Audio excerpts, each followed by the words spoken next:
Welcome to another Live with Kevin. I'm excited that you're here on a Wednesday morning. If you're actually with me live, if you're with us later, still glad that you're here.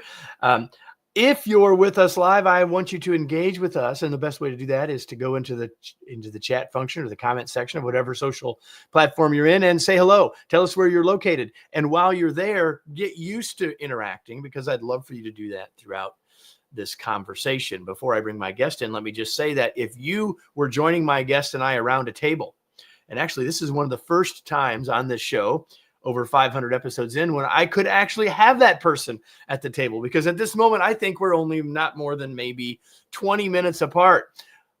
Monday, I had someone on from London, and today I have someone who's 20 minutes from me. But anyway, if we were all around a table together, and you had a question, you'd ask it. If you had an idea, you would share it. If you had a question, you'd ask it, right? Comments, questions, ideas, you'd share them in a conversational way.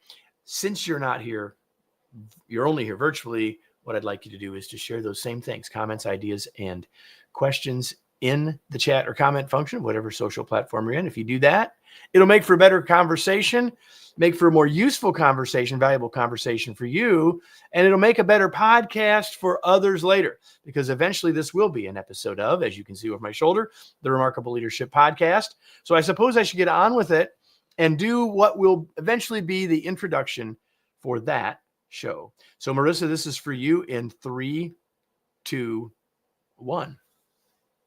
Biology and leadership. It may seem like a strange pairing, but you may see more connections between them in the next few minutes. It's a new way to look at leadership through the lens of biodynamics. Confusing? Maybe, but leaders are humans after all. Listen, I hope that you're intrigued, because your curiosity now will lead to big insights in the next few minutes. Welcome to another episode of the Remarkable Leadership Podcast, where we are helping leaders like you grow personally and professionally to lead more effectively and make a bigger difference for their teams, organizations, and the world. If you are listening to this podcast, you could be live for future episodes on your favorite social platform.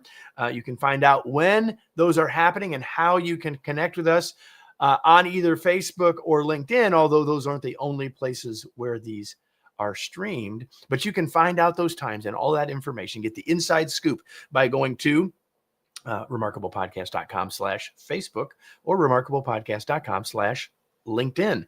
Pretty straightforward. Today's episode is brought to you by my latest book, Flexible Leadership, Navigate Uncertainty and Lead with Confidence. It's time to realize that styles can get in our way and that following our strengths might not always be the best approach. In a world more complex and uncertain than ever, leaders need a new perspective and a new set of tools to create the great results their organizations and team members want and need. And that's what Flexible Leadership provides you. Learn more and order your copy today at remarkablepodcast.com/flexible. And with all of that out of the way, I'm going to bring in my guest. There he is. His name is Scott Hutcheson. Let me introduce him to you, and then we'll dive in. Scott Hutcheson, PhD, is a biosocial scientist and senior lecturer at Purdue University, where he studies leadership, teamwork, and organizational performance through the biology of behavior. After a type 2 diabetes diagnosis, he turned to biohacking, using data and feedback loops to optimize health, and soon realized that those same principles could transform leadership. Today, he helps leaders and organizations apply these insights to build trust, signal presence, and drive collective success. With over 30 years experience, Scott has advised the White House, the Fortune 400 companies, startups, nonprofits, and communities worldwide. He has worked with more than 4,000 leaders across 147 countries. He is the co-author of Strategic Doing, 10 Skills for Agile Leadership, and has just released Biohacking Leadership, Leveraging the Biology of Behavior to Maximize Your Impact, the first in a 3-book series on the biodynamics of leadership, teams, and organizations. I think I know what the next 2 titles are going to be. His TED Talk on the science of prospection has been viewed over 1.3 million times, and he's almost my neighbor, and we both are Boilermaker fans. So, Scott, welcome, and boiler up. Well, boiler up, Kevin. Thank you for having me. we could have a whole, should we just do the show about the upcoming basketball season? Well, no, we probably shouldn't do that, even though I have a feeling we could. And I have to tell you that one of my all-time guests that I really want on the show is Matt Painter. So if you can help me do that. All right. I've got him on speed dial. No, I'm sure, especially this time of year. Listen, Scott, I'm so glad to have you here. I was excited when I saw the book. And of course, the connection to Purdue is extra special for me personally, but that doesn't matter to the folks who are listening. I want to get into the book and everything, but I'd really like to know more about your journey because, and obviously I hint at your health issue that you dealt with, but really the journey I want to talk about is the bigger one, which is when you were 10 years old, you didn't think you'd be writing books, probably didn't think you'd be lecturing about leadership. So like, what sort of gets you to this place? Yeah, well, thanks for letting me share a little bit of that background. So I'm going to take you all the way back to 1987. So I just graduated from my undergraduate degree where I studied theater, of all things. And I was in the directing track. So I saw myself being an artistic director at a community theater somewhere, or repertory theater. So after graduating, I got some gigs directing plays, mostly at community theaters, which means you have amateurs. So I was directing a show, and in my cast was an engineer. And we got to know one another. He just enjoyed acting on the side. And he explained to me that back where he worked, that he thought that some of the rules of theater, as the most collaborative of all the arts, could apply back at work. Because he explained to me that they were bringing engineers and scientists together from different disciplines, right, to solve what we would now call grand challenges, which was different than the way in which they used to work with. Maybe they would just build a technology solution. And so he said, what would you think about doing some workshops out at the lab where I work? And Kevin, I'd love to tell you that I caught my mission right there. But my first question was, does this pay? Well, I was kind of thinking about that, about the repertory theater thing. That's but right. He said, business. We can shake loose a few dollars. And I said, then sign me up. And that's really why I did it, for purely mercenary reasons. But I went in there teaching a leadership class on collaboration and drawing on kind of some of the lessons of improv, right? We weren't having them do skits, but this notion of kind of creating something of value in the moment and applying the simple rules of improv in that particular setting. And it went really, really well. And it opened my eyes to perhaps a much more pragmatic way to apply much of what I loved about the theater in a way that might pay the bills. And so more opportunities like that started to come my way, working in these technology and science intensive kinds of organizations on leadership team and organizational performance. And so that really set me on a different path. I didn't completely give up the dream of theater, but I decided I wanted to learn more about that in a formal sort of way. So I went to grad school, and it's actually grad school that brought me to Purdue by 1995. And I've been doing that same kind of work ever since. I love that. When I'm listening to the show, I'm always thinking about what other shows will I recommend in the show notes. And you just helped me come up with one, because a good friend of mine has been very involved in improv over many, many years. And so we'll put her episode as one of the things we'll connect people to in the show notes. So I often ask this question. I've come to ask this more often lately about what's the big idea of the book. And I kind of hinted at it a little bit in the intro, but in your words, what are you bringing to the table in this book that is the big idea that we ought to start with? Yeah, so I usually describe that with three statements. One, that leadership is behavioral. So leadership 100%. Right? And then behavior, and maybe this is where my unusual lens comes into play. Behavior is biological. We behave in certain ways because we are biologically tuned to behave in those ways. So if leadership is behavioral, behavior at its essence is biological, well, biology can be hacked. Just like I've biohacked my diabetes, we can experiment and tweak our behavior. as leaders to see if we get better outcomes based on those experimental tweaks. So that's the big idea. Biohacking leadership, everybody. So we're going to get into all that, but I have to step back. And so I introduced you as a biosocial scientist. And the first thing that you said is, I have a degree in theater. So yeah. I really, what I want to know is what actually is a biosocial scientist? Yeah. So did you just make that up, Scott? I did. I sort of made it up. No, I'm a social scientist. So my PhD is in the social sciences, but I've always taken kind of a biological approach to that. So let me give you an example. Back to the improv example. So what happens on stage when a group is improvising is something quite complex. Nobody's in charge. It could go in a million different directions. But the way in which it works is everyone is paying attention to a set of simple rules. You've heard yes and, maybe you've heard make your partner look good. There are just a half a dozen or so kind of simple rules. If everyone is paying attention and leaning into those rules, great things can happen. Well, that is actually a lesson from biology.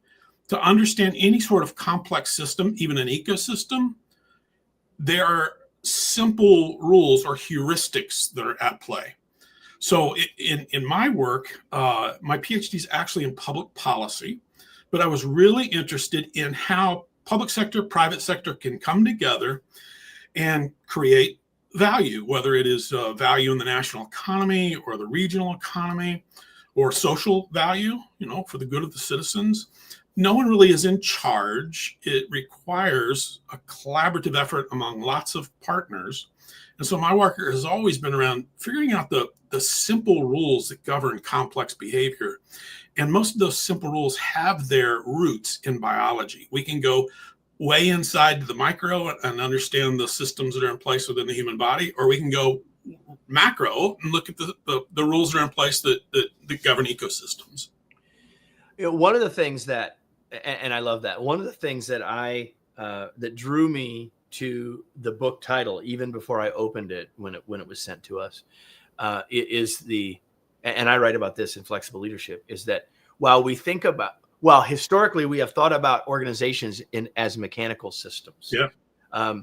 There's great value in and a great argument for considering them as biological systems. Right. So if we can think about organizations biologically, thinking about leadership biologically, I think is a really great connection. So we're going to kind of get into some of that.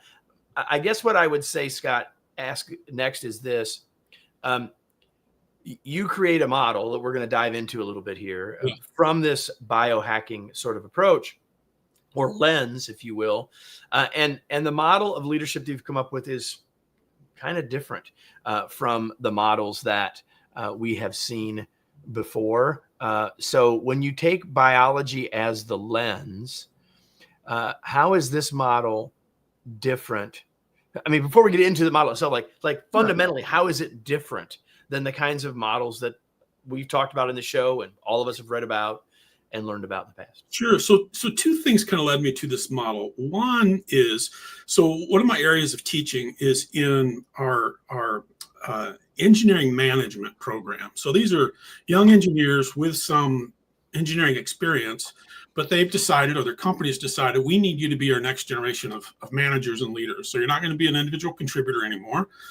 You have either self-selected or we have tapped you on the shoulder. Okay. And we expect you to now manage and lead. So they're very competent engineers, but leading is a whole different deal.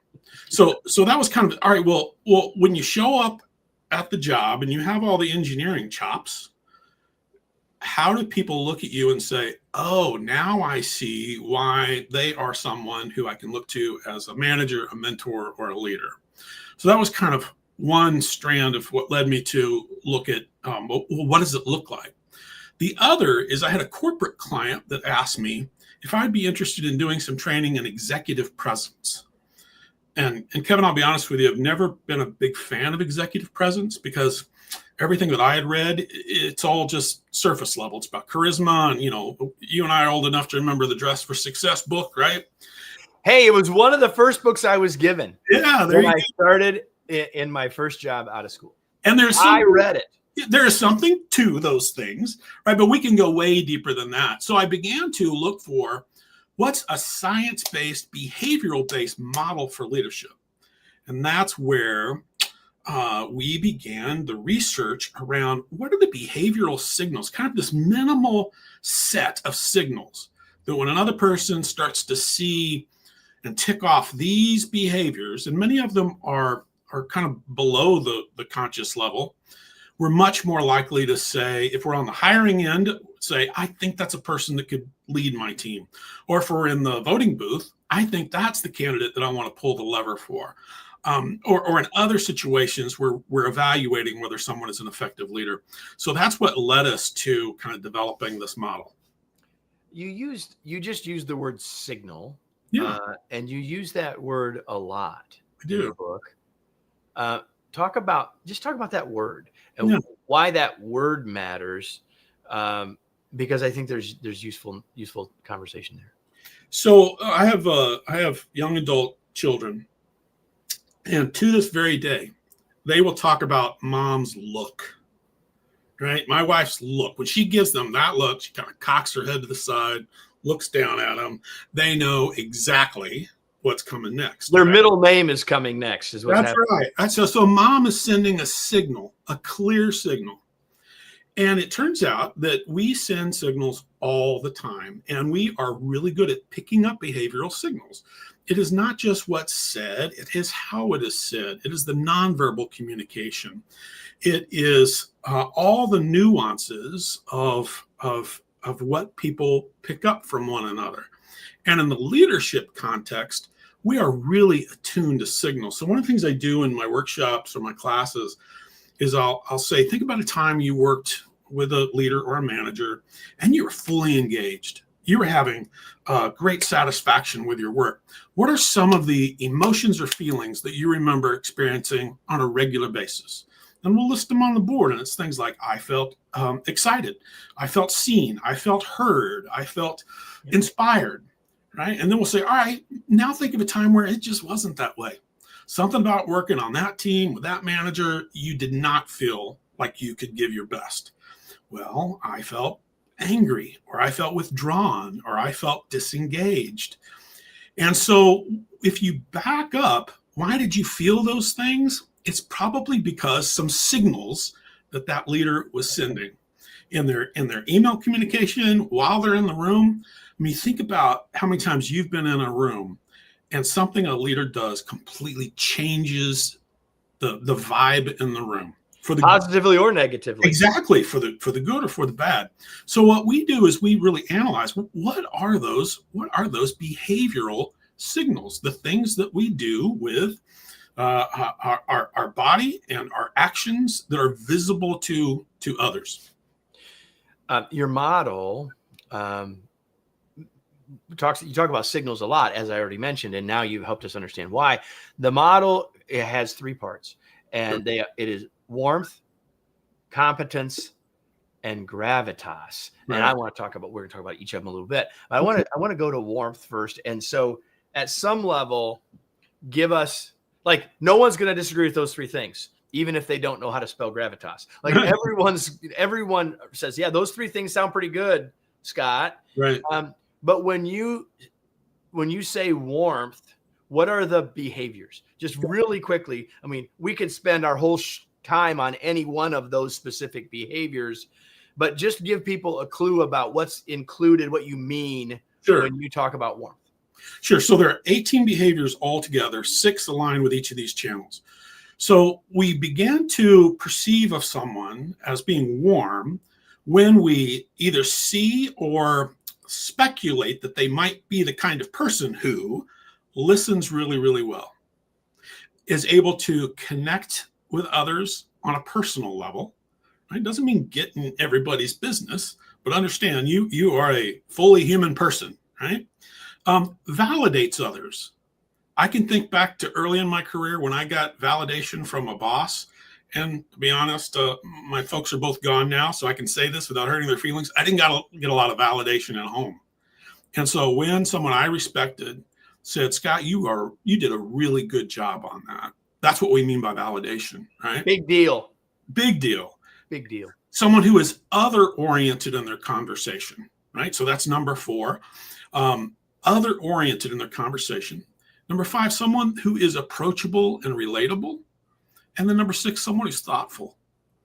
Right? Someone who's thoughtful. So not, not anything that is out of the ordinary, but we find that when those 6 behaviors are consistent, we want to connect with that other person. And so it rolls up into warmth. Someone who is warm, is friendly, positive in their intentions. They're someone that we want to connect with. So again, hard to argue with any of that, Right.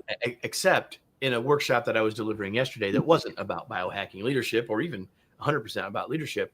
There was leaders we were talking about the connecting with others. They were using the phrase small talk, which I really helped them hopefully get past that sort of moniker. Right. But the conversation, you had it, I've had it, like, okay, I don't have time for that. Like, that's nice. Thank you for playing. But like, I got real work to do connecting with others. Like, if I have extra time, I'll do that. Yeah. So what do you say when leaders say that to you? And I guarantee you've worked with a lot of engineers. You've heard that. Like, what do you tell them? So the reason we call these biodynamic channels, and we've only talked about warmth, is we want leaders to understand how do I dial each one of these up when I need to, and then how do I know which ones need to be high and which ones can drop down a bit. So if the building is on fire and I'm the only one who knows where the exit is, my competence comes through. Right? I don't waste time checking in with everybody how their weekend was, right? We say, follow me. The exit is that way. But let's go back to a very practical. But just real quick on that point, because you and I are old enough to know, and people listening, whether they're as old as I am or not, they've experienced the command and control sort of model, and in that moment, when there's a fire and you know where the exit is, command and control is the right model. Exactly. Right? In that moment, because you are the one with the competence, you are the one with the knowledge, you are, and it's in a world that's more complex. That's why this is one of the reasons the shift has been so difficult for people. Comment about that? Well, let me give you a bottom line reason why warmth can be important. So years ago, I met a gentleman, PhD in chemical engineering, and he would go into big chemical plants when there was a near catastrophe, right? Something terrible almost happened. So he would go in and try to assess what was going on.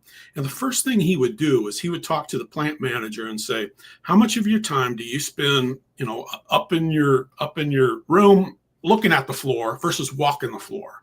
Yep. And typically, every time in his experience, when there'd been a near mishap, the plant manager was 90% of the time up on the floor, working on strategy, putting out fires, not down on the floor. So this is a hardcore engineer. And he said, here's what you gain from being on the floor. When you're just walking the floor, making a habit every day, checking in with folks, just asking how their day was, when it matters, you will get a key piece of information. So, maybe you say good morning to Kevin every morning, ask him how his grandson's, Little League game was. You build that rapport with Kevin. And then one day when you say, how's it going, Kevin? Kevin will say, I sense that something is going on different on this machine. The dials say everything's okay, but I hear a vibration that it wasn't there a couple of days ago. And I'm a little bit worried about it, boss. Right? And in a different sort of environment, Kevin might not have noted that. And I wouldn't have shared it. Yeah, right. And I wouldn't have had a chance to share it. That's right. And so often we find out that the human ear is far more advanced than a particular dial, and there is something that's getting ready to go wrong. So that warmth kind of greases the skids for the psychological safety that people like Amy Edmondson and helped us understand is so important. Yeah, I absolutely love that. One other thing, though, since we're there, there is a model of influence that talks about we can influence from warmth and we can influence from strength. Yep. How does that idea fit with your model? Yeah. So let's kind of move on to competence, right? Because I think strength kind of can be summed up in elements of competence and in elements of gravitas. So if we move on to competence, we want leaders who are not only warm, but competent. That means they have something to offer, right? They have deep expertise, knowledge, experience, something of value to us. We can learn from them, or they have access to resources that might be helpful. So a person with competence has something to contribute, right? So often it is our, especially when most of us are working in a knowledge-based kind of environment, it is our knowledge that gives us strength and gives us power, right?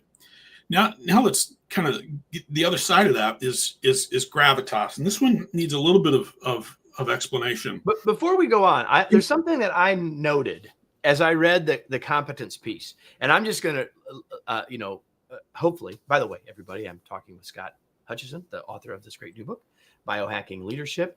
You need to get a copy. You need to keep listening to this conversation. But in this book, as you outline the behaviors around competence, I'm just going to read them to everybody. And then I'm going to note that as you're thinking about competence right now, then when you hear these things, you're going to agree with these things, but they're not necessarily what you were thinking of when you thought of when you're thinking of competence before I say them. Setting the right priorities, managing the workload, avoiding impulsiveness, being punctual, being prepared, and being well organized. Everyone's going to say yes, yes, yes, yes, yes. But when you said competence, they were thinking subject matter expertise, workplace experience, and that kind of stuff. Right. So the reason that we settle on competence is that let's go back to that notion of executive presence, right? Executive, that word describes an office or a level within an organization, but it also describes the executive functions of the brain, right? The highest level of thinking that's just coming online fully with my young adult sons, right? The ability to strategize, to plan, to organize, to understand that context matters, right? So the executive functions of the brain, we want our leaders to think like that. But then the other part of that is presence. No one can see how you think, right? You may have the most brilliant strategic mind, but no one can see that. They only see it through your behaviors.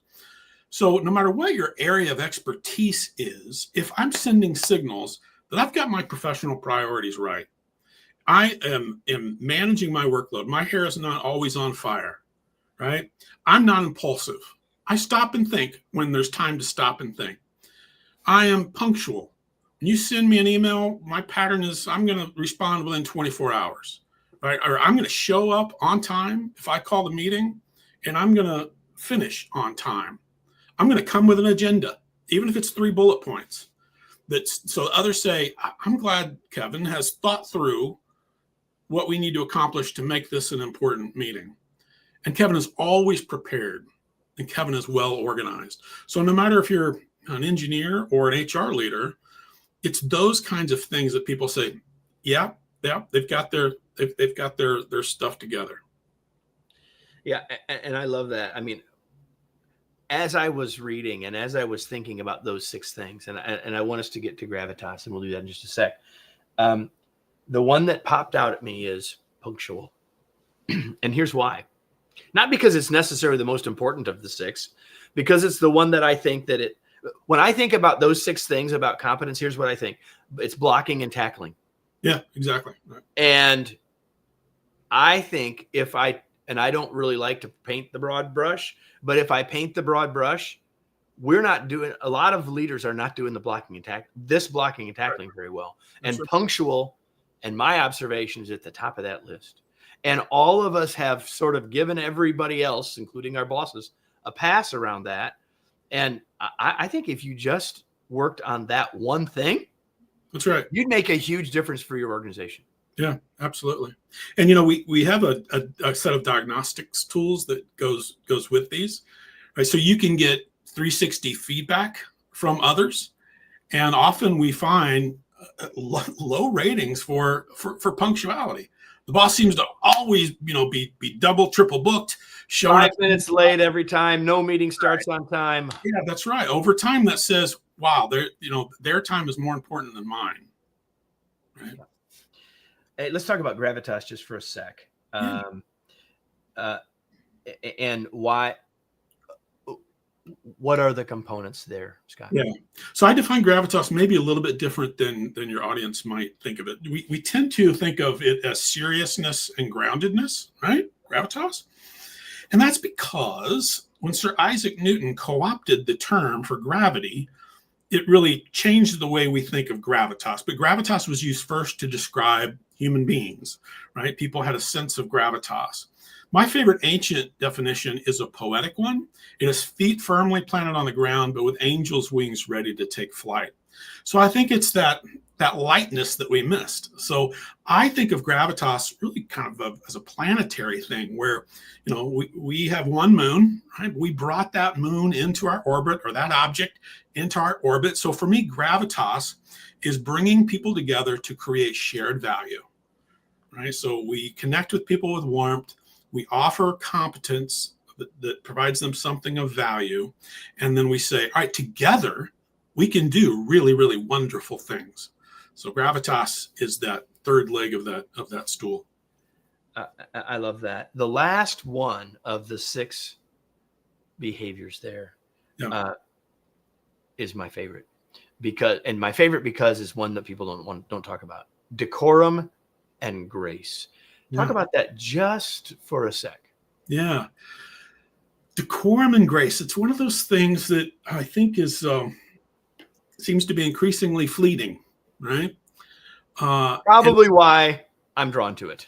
Yeah, that's right. How do we disagree agreeably? How do we, when faced with opposition, or even when faced with a loss, we accept that loss with grace rather than getting angry and pointing fingers at everyone else? The buck stops here. Everything rises and falls with leadership. Well, take those things to heart, right? When something goes wrong and you're at the head of the organization, that's on you. You're a graceful loser.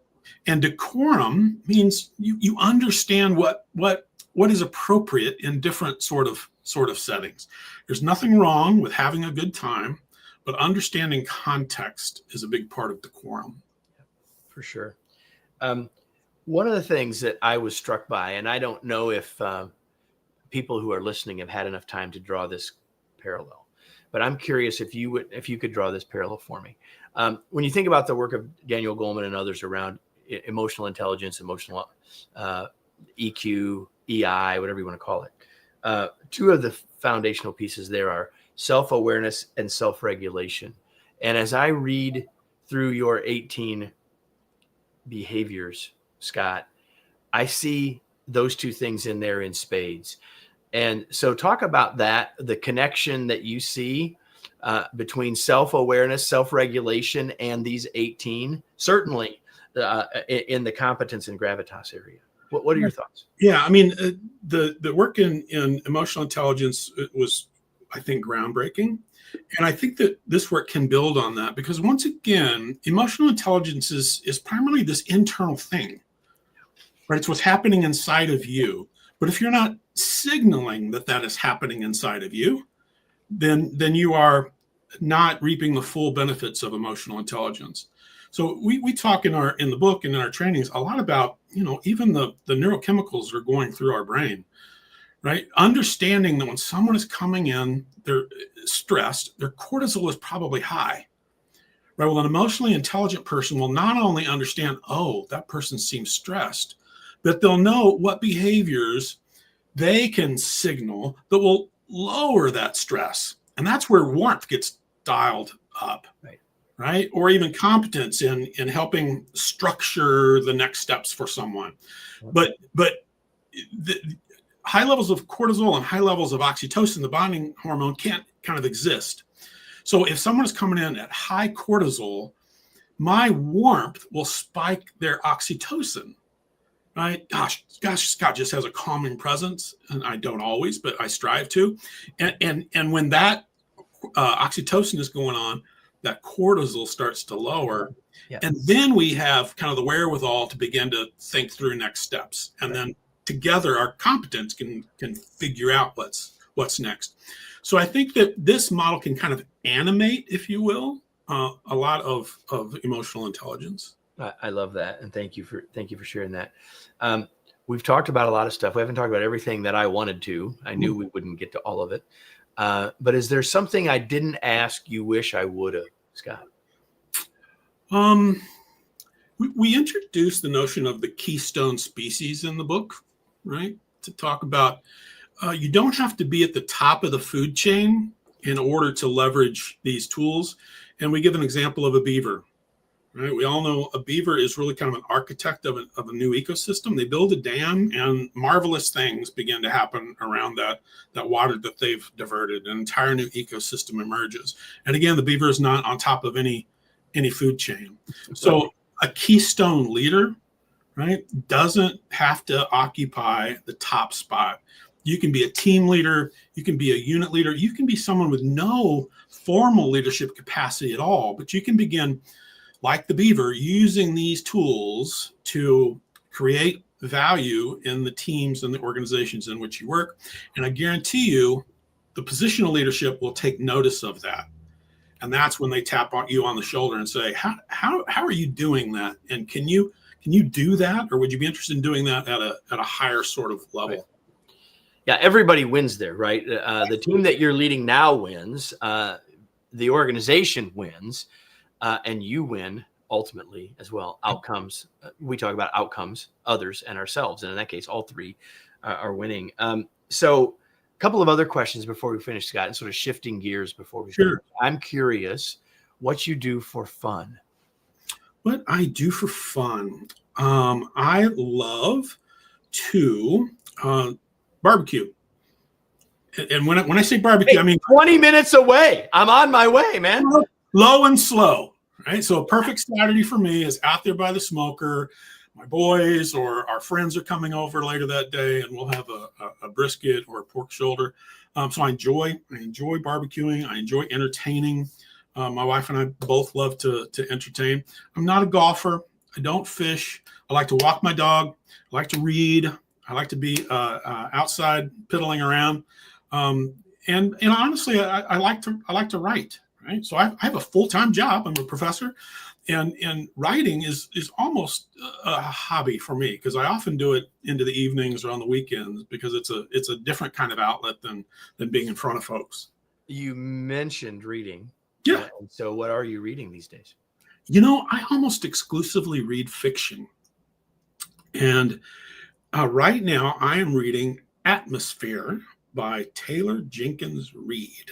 And it is a piece of fiction around the NASA community. So it kind of it gives me a little bit of that science and engineering, but told in a compelling sort of story. So that's what I'm reading right now. What about you, Kevin? What are you reading? Well, I just finished reading Biohacking Leadership. I heard that's really good.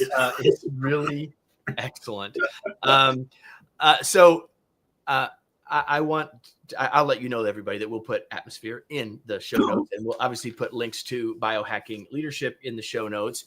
Where do you want to point people, Scott, before we go? If people want to learn more about your work, get connected with you, where do they need to go? Where do you want to point them? Sure. Easiest place is scotthutcheson.com, but I'm pretty active on LinkedIn. I write a regular column for Forbes. So if you get the last name spelled correctly in your Google bar, I'm usually the first one that pops up. So you can find me at my own website, of course, my Purdue profile, my faculty profile, Forbes, and other places. And there's one for the book too, right? Biohacking Leadership. Biohackingleadership.com. We'll have all of those in the show notes. So before we go, and before I say goodbye to Scott, I need to ask you an important question, everybody. I ask you every single episode this question because it's important. And the question is, now what? Now what are you going to do? It's one thing to have listened to this, maybe to nodded your head, maybe said, but more importantly is what actions will you take as a result? And Scott would like for that to include buying the book. I'm talking about more than that. I'm talking about what things did you hear from Scott that maybe got you thinking? Maybe it was our conversation about punctuality and you say, I need to work on that. Or maybe it was any one of the 18 behaviors that something that was said or something triggered for you, or you thought of someone that you know that's really talented or skilled in that area that you want to learn from, I don't know what it is. But what I do know with certainty, that unless you take action on what you learned, the value of our time is greatly diminished. And it's my goal to make this of great value for you. So, Scott, thanks so much for being here. It was so much fun.